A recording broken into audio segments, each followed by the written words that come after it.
Hey you guys, now we're on to the study with me portion of the video. It's me, Emily, and I'll just be talking about my iPad experience so far and what I think about it. So currently, as you can probably tell, I'm using GoodNotes to create these biology textbook notes. I currently have it on split screen, so I can just do taking notes on one side and reading the textbook on the other. I was pretty excited to buy the iPad as this year I'm planning on fully transitioning into digital note-taking. This way I can keep all my textbooks, slides that need to be annotated, and notes all in one device, as I don't really like carrying around different binders and textbooks and notebooks. That way this year I'll just be more efficient and organized having one place for all my notes. So here is the app over, and I'm just going to make a super easy and simple title with the different fonts they have. I noticed on GoodNotes they have a pretty limited range of fonts that aren't really that aesthetic looking, if you can say, and plus it's just an easy and simple way to do a nice title. Sometimes you guys tell me, Emily, I can't do this title, it's too hard, I don't know how to do calligraphy, or I don't know how to do this. Well, number one, you guys are capable of doing whatever you want, but if for some reason you can't, this app is just great for creating cool looking titles that are super simple. It took me like less than a minute to type it up and make it. So currently I'm making notes on cell division now. I'm just doing some biology review, so I'm prepped for the school year.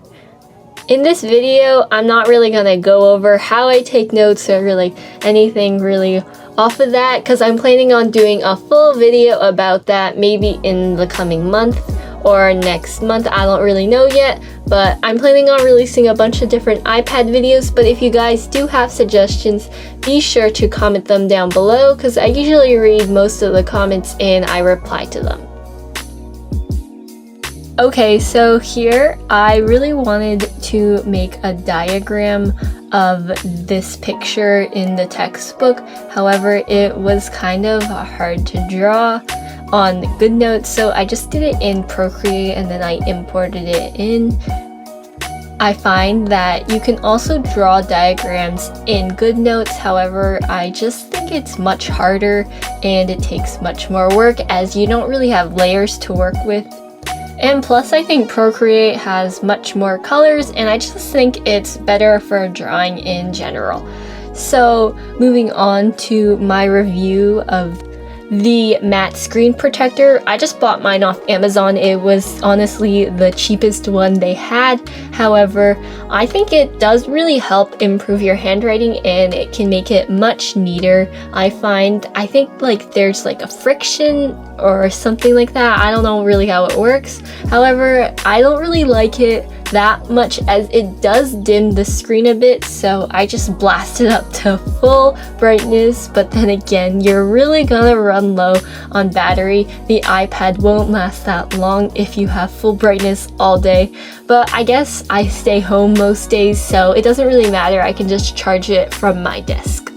But what I really would like to mention that I like about the iPad is the capability it has with switching colors and drawing and erasing your mistakes. Before, I was switching pens and highlighting and doing all this complicated stuff with my notes. It took a long time, I guess, but here I can just quickly change all the colors and it's so simple. You don't have to worry about whiteout, making mistakes. For a perfectionist, you could say, like me, the iPad is wow, it's pretty amazing. And here I'm just showing you how I did my colors. So I was very pleased with how these notes came out. They look pretty interesting, I would say. So now I would just like to give you a notebook flip through of all the notes I've taken so far. Here is my key. I like having my notes in an organized fashion. So all the terms are in one color, everything else is in a different color. So here I just took these over the course of a week or so, and I really like how they turned out. I was experimenting with different colors and drawing different diagrams, mostly on Procreate, and I just really like the iPad. It's just, you can do so much and it's so much quicker. Here are my absolute favorite notes of the eukaryotic cell. I really wanted to draw a picture of them back in September when I was learning this. However, now is the time since I can do it on my iPad. So thank you guys so much for watching and joining me for today's video. Be sure to like and subscribe and check out my other videos right here. Be sure to click on them. Bye bye.